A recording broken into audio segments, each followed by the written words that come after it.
여러 가지 이 문제들을 겪을 때마다 우리가 많은 방법들을 사용하고 또 많은 도움을 구합니다. 그래서 어떤 것이 옳은 것일까? 어떤 것이 더 좋을까? 어떤 것이 이 일에 더 효과적일까? 라는 것을 생각해 봅니다. 그런데 아무리 훌륭한 스승이 주는 가르침이고 유명한 사람이 말하는 것이라 하더라도 그것을 그대로 받아들이는 것은 한계가 있을 때가 참 많이 있습니다. 왜냐하면 같은 상황도 아니고 또 같은 것을 적용할 수 있는 사람들도 아닐 수 있기 때문입니다. 물론 그럴 때일수록 원리 원칙을 지켜야 하지만 사람들이 그래서 나름대로 자신의 상황에 맞게 자신에게 맞게 필요에 맞게 이렇게 방법을 조율하여서 자신들만의 또 다른 해결책을 찾기도 하곤 합니다. 예를 들어서 요리를 하려고 할 때 유튜브나 인터넷으로 검색해 보는데 거기서 말하는 재료가 다 없을 땐 우리 집에 있는 재료들을 그래도 비슷한 것 그리고 어떻게 좀 맛을 낼 수 있는 걸 사용해서 비슷한 맛을 내려고 합니다. 비슷한 맛을 내고 비슷한 방법을 선택해서 어떻게든지 해보려고 하는 시도들이 있습니다. 똑같은 것을 보았지만 똑같이 따라할 수 있는 사람이 있고 똑같이 따라할 수 없는 사람이 있어요. 상황에 따라서. 또 똑같은 걸 보지만 또 그것을 다 좋아하는 사람이 있고 또 싫어하는 사람도 있어요. 그래서 거기서 싫어하는 건 빼서 좋아하는 것만 사용하는 사람도 있습니다. 음식을 재료를 준비할 때도 마찬가지고 뿐만 아니라 우리가 여러 가지 문제에 당도했을 때에도 그 문제를 어떻게 해결할 것인가. 다른 사람이 나는 이러한 경우에 이렇게 해결했다라고 말을 하지만 그 말을 할 수 있는 상황에 대해서 똑같지 않기 때문에 완벽히 똑같이 적용할 수 없는 것이 있고 그리고 똑같이 적용한다 했을 때 그걸 받아들이는 사람의 문제도 있을 수 있기 때문에 참 어려운 것이 많습니다.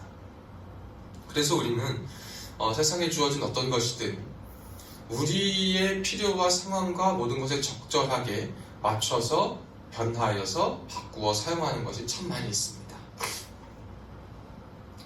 그런데 그럼에도 불구하고 우리가 절대로 바꿔서도 안 되고 또 바꿀 수도 없으며 또 아무리 바꾼 것이 좋아 보인다 한들 그 바꾸지 않은 것이 가장 좋은 그리고 가장 위대한 가장 완벽한 것을 줄 수 있는 유일한 것이 이게 뭐냐면 하나님의 말씀이에요. 이 하나님의 말씀은 여러분 우리가 어떻게 살아가든 어떤 상황에 있든 좋고 싫든 기쁘든 나쁘든 하나님의 말씀은 무조건 그 말씀 그대로가 가장 좋은 양약이고 또 보약이고 가장 좋은 해결책이 됨을 우리는 기억해야 됩니다. 살다가 보니까 우리가 여러 가지를 선택할 수 있고 고를 수 있고 우리 상황에 맞춰서 적용시킬 수 있으니까 하나님의 말씀을 믿을 때에도 우리가 어떤 것은 적용하며 바꾸며 살아가는 것들이 있습니다. 물론 성경에서 말하는 것 중에 우리의 지금 시대와 문화와 또 그 당시의 문화와 배경을 이해해서 그 가르침을 통하여서 옳게 적용하는 것은 너무나도 중요한 문제입니다.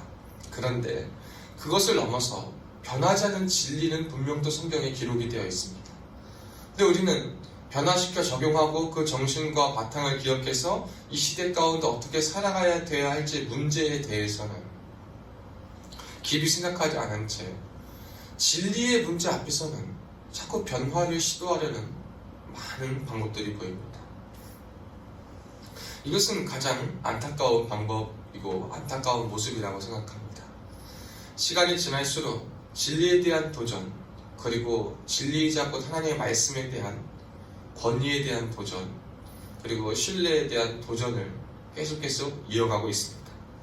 이런 시대를 살아가는 우리 가운데 우리가 다시 한번 기억하고 회복해야 될 것은 하나님의 말씀에 대해서 다시 한번 확신하고 그 말씀이 가장 옳다라는 것을 기억하는 겁니다. 하나님이 가장 옳으신 것을 그리고 가장 위대하신 분은 우리가 압니다. 그런데 아무리 그래도 하나님의 말씀을 내 상황 속에 적용하는 게 참 어려울 때가 많이 있어요. 그럴 때는 우리가 하나님의 말씀에 분명히 말한 것이 있지만 지금 상황에 적용하기 힘들고 그리고 뭔가 뚜렷이 정답인 것처럼 보이지도 않고 뭔가 효과적일 것 같지도 않고 해도 될까? 그리고 지금 뭔 상관인데? 라는 이러한 질문과 의문들이 우리에게 들 때가 참 많습니다. 그래서 결국 우리는 하나님의 방법 말고 다른 방법들을 찾기에 애를 씁니다. 근데 감사한 것은, 어떤 사람들은 감사하다고 여기는 것은 그런 방법을 사용했는데 나름 좋은 결과를 맞이하는 사람이 있고 또 그렇지 않은 사람들이 있어요. 그런데 가만 보면 소수의 사람이라 할지라도 할 수 없을 상황인데도 하나님 말씀을 적용해서 그 말씀대로 해보고, 믿을 수 없는 상황인데도 말씀을 믿고 그 말씀을 그대로 삶 속에 심어보고 한 사람들의 결과는 당장의 좋은 결과, 당장의 괜찮은 것 같은 보이는 결과를 얻은 사람들보다 더 은혜 가운데 있음을 보게 될 때가 참 많이 있어요. 우리는 늘 문제나 어려움이나 위기나 고통이나 고난 앞에서 너무 급급해지는 게 우리의 본질이에요. 빨리 이것이 지나가고 빨리 이것이 해결되길 원하고 빨리 이것이 없어지길 원하는 게 우리의 되게 마음들입니다. 그런데 빨리빨리보다 중요한 것은 뭐냐면 늘 옳은 방법과 옳은 것을 택하는 것임을 기억해야 됩니다. 만약에 하나님이 저와 여러분에게 빨리빨리가 중요했다면 옳은 판단을 할 수 있는 그 판단력이나 분별력, 그리고 말씀 앞에서 인내로 훈련시키시는 것에 대해서 그럴 필요도 없으시고 그럴 이유도 없으셨을 거예요. 근데 하나님께서 저와 여러분을 향해서 늘 인내하라고 말씀하시고 연단을 통해 시간 속에 연단을 두시고 여러 가지 것들로 우리를 단련시키시는 이유가 과연 무엇일까? 하나님의 편에서는 빨리빨리가 중요한 것이 아니고 당장에 급한 것이 중요한 게 아니고 당장의 것이 당장의 손에 잡히는 것이 문제가 아니고 하나님의 말씀에 대해서 우리의 삶에 끝까지 믿고 그 말씀으로 살아가고 말씀으로 버티는 것, 그것이 가장 귀하고 복된 것임을 깨닫게 하길 원하시는 것, 그게 바로 하나님의 뜻입니다. 그것을 깨달은 오늘 시편 기자는 그렇게 말씀합니다. 주는 의로우시고 주의 판단은 옳다. 주의 명령은 증거는 의롭다. 주님은 지극히 성실하시다. 주의 의는 영원한 의다. 주의 율법은 진리다. 심지어 환난과 우환이 내게 미쳤지만 주의 말씀은 나의 즐거움이다. 결국 그래서 144절이 이렇게 고백해요. 주의 증거들은 영원히 의로우시니 나로 하여금 깨닫게 하사 살게 하소서. 여러분, 주님의 증거들이 뭐하답니까? 영원히 의롭다라고 말합니다. 주님의 증거들이 영원히 의롭다라는 것을요, 이 시편 기자는 깨달은 거예요. 내가 아무리 옳은 방법, 좋은 것, 원하는 것, 필요한 것, 그리고 요구되는 것들을 찾아서 나름의 방법과 나름의 것을 선택한다 하더라도 가장 의롭고 가장 아름답고 가장 좋은 것은 무엇이냐? 하나님의 말씀이다. 사랑하는 여러분, 우리가 이것이 우리의 인생에 꼭 새겨지고 우리의 인생에 복된 실력이 되었으면 좋겠습니다. 어떠한 때이든지 하나님의 말씀이 가장 의로운 것이요, 하나님의 말씀이 가장 귀한 것이요, 하나님의 말씀이 우리를 살리고 하나님의 말씀만이 가장 완전한 것임을 기억하시길 바랍니다. 우리가 의지하던 것들이 완벽하지 않습니다. 완전하지도 않아요. 또 그것이 가장 좋은 것도 아닙니다. 그런데 우리는 그것이 당장 급한 것들만 보고 맨날 눈앞의 것만 보니까, 그리고 주변을 보니까 내가 이렇게 사는 게 바보 같고 말씀 지키는 것과 이렇게 살아가는 것은 별개인 것 같고, 그럼에도 불구하고 사는 것은 살아야 되니까 남들만큼 살고 싶고 남들과 같이 살고 싶고, 물론 여러분, 세상 가운데 여러 가지 방법을 택하고 쫓는 것이 나쁜 것은 아닙니다. 그런데 우리는 그럼에도 불구하고 하나님의 방법 안에서, 하나님의 뜻 안에서, 하나님의 그 말씀 안에서 그런 것들을 선택하고 고르고 해야지. 남들이 모두가 다 악한 것, 좋지 않은 것, 이 악한 것, 좋지 않은 것이 여러분 뭐 특별한 성경에서 악이라고 그만 것뿐만 아니라 하나님보다 더 마음을 뺏기게 하는 것들, 하나님보다 더 중요하게 생각하게 여기는 것들, 하나님은 당장 내게 없어도 안 계셔도 느끼지 못해도 그것이 내게 없이는 내 인생이 큰일 날 것 같은 것들, 내 인생은 뒤처질 거라고 생각하는 것들, 내 인생에 조금 더 윤택하게 도움을 줄 수 있다고 생각하는 것들, 바로 이러한 모든 것들이 우리의 인생에 펼쳐진 하나님보다 앞서 있는 것들이에요. 그래서 이러한 방법들을, 이러한 것들을 쫓고 요구하는 것들은 여러분 다시 한번 말씀 앞에 말씀의 방법을 따라 정리정돈하실 수 있기를 주님의 이름으로 축복합니다. 이것이 우리가 기억해야 될 것입니다. 그래서 이 말씀을 굉장히 사모하고 말씀이 의롭다라고 여기는 사람들은요, 그 말씀을 가지고 믿고 심기고 그 방법을 택하고 살아가는 것이 여러분 그냥 쉽게 되는 것이 절대 아니긴 합니다. 방금 말한 것처럼 세상에서의 가치와 방법과 모든 것은요, 우리에게 자꾸 혼선을 주고 혼란함을 주고 또 어떻게 살아가야 할까라는 도전들을 자꾸 줘요. 다른 것을 보게 하고 눈을 돌리게 해서 마음을 빼앗기게 합니다. 그때 우리가 해야 될 것은 145절부터 152절에 기록된 것처럼 하나님 앞에 하나님을 절실히 찾는 게 필요한 거예요.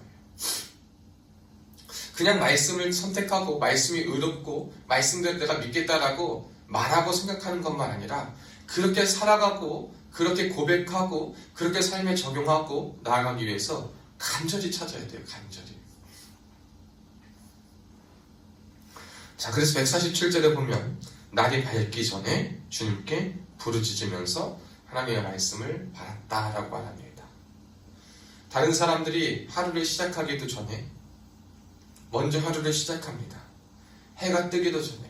날이 밝아야 하루가 시작하잖아요. 거의 사람들이 출근하는 시간은 겨울이 되어도 거의 날이 밝을 때 많이 출근합니다. 밝아올 때쯤 출근합니다. 그런데 날이 밝기도 전에 부르짖었다는 것은 뭐냐면 하루에 해가 떠서 그 사람의 걸음과 그 사람의 모든 시작이 있기 전, 나의 온전한 처음과 그날의 하루의 모든 것을 하나님 말씀 앞에 아뢰고 그 말씀의 은혜를 사모하여서 말씀의 뜻대로, 말씀의 가르침대로 따르길 원합니다.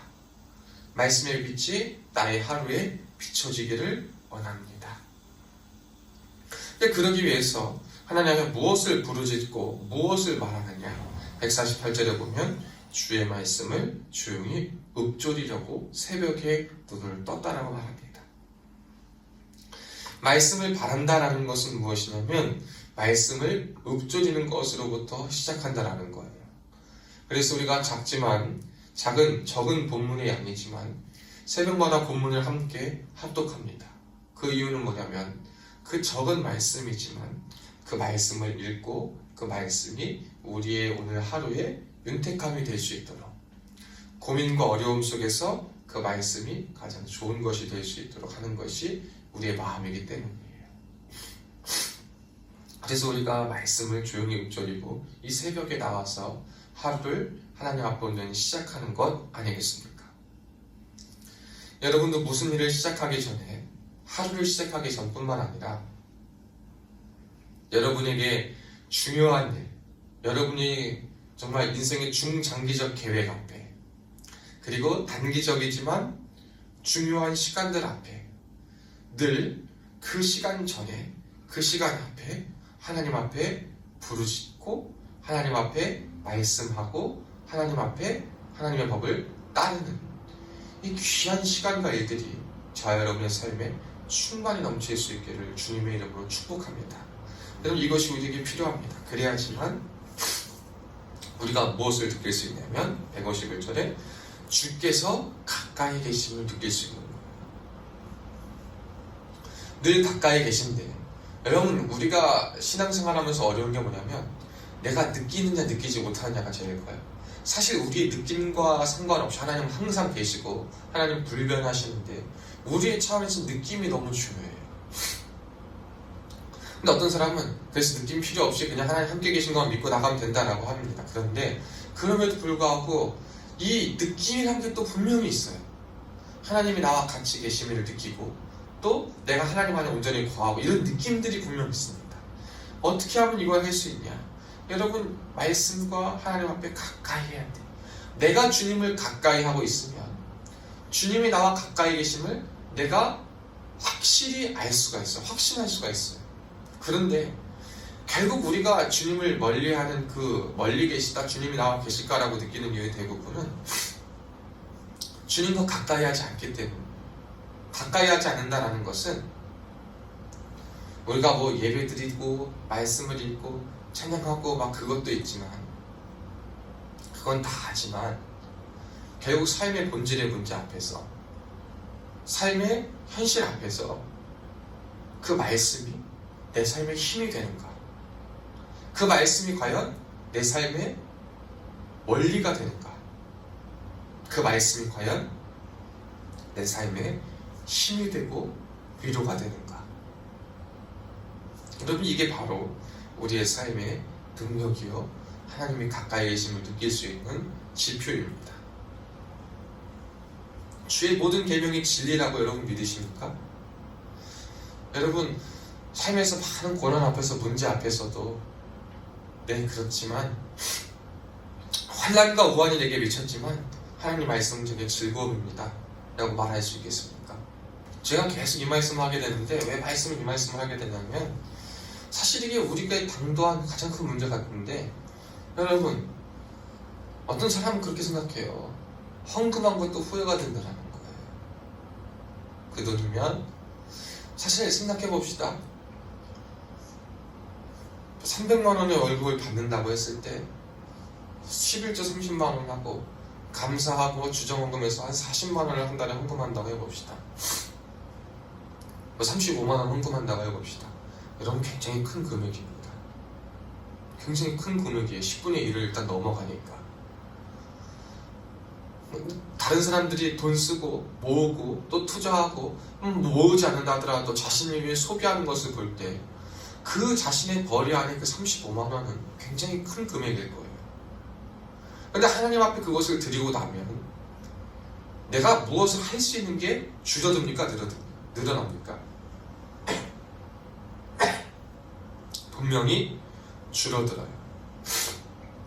물질로 느낄 수 있는 여유가 줄어듭니다.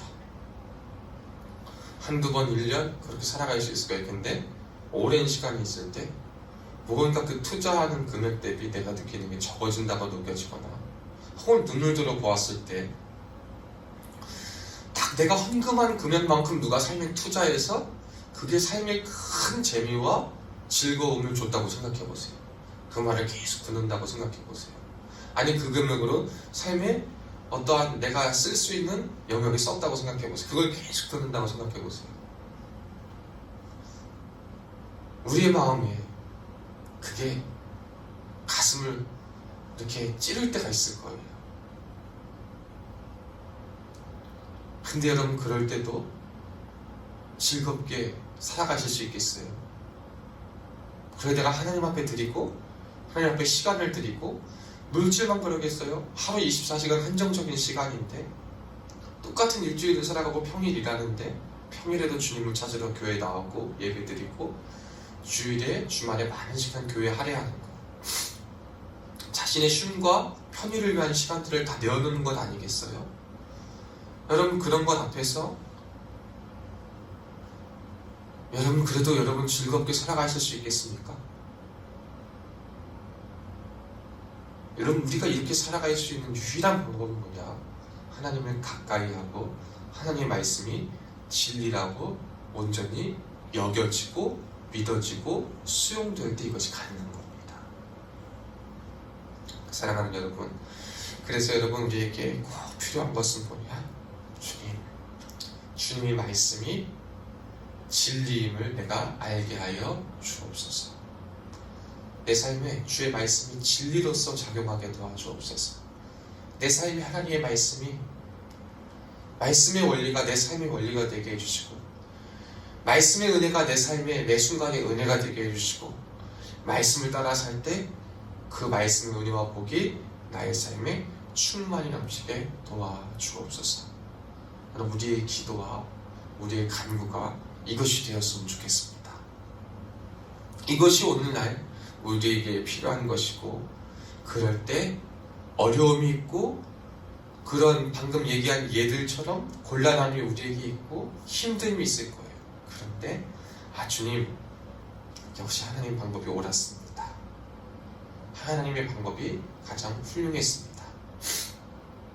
내가 잠깐 눈을 돌리고 내가 이런 생각 저런 생각을 할 때는 내 방법이 합리적이고 시대와 문화를 따라서 지금 이렇게 해도 괜찮다라고 여기고 이렇게 하는 것이 맞다라고 여겼지만, 결국 돌고 돌아보니 하나님 말씀이 가장 귀한 것이고 가장 완벽한 것이고 변치 않는 진리였습니다.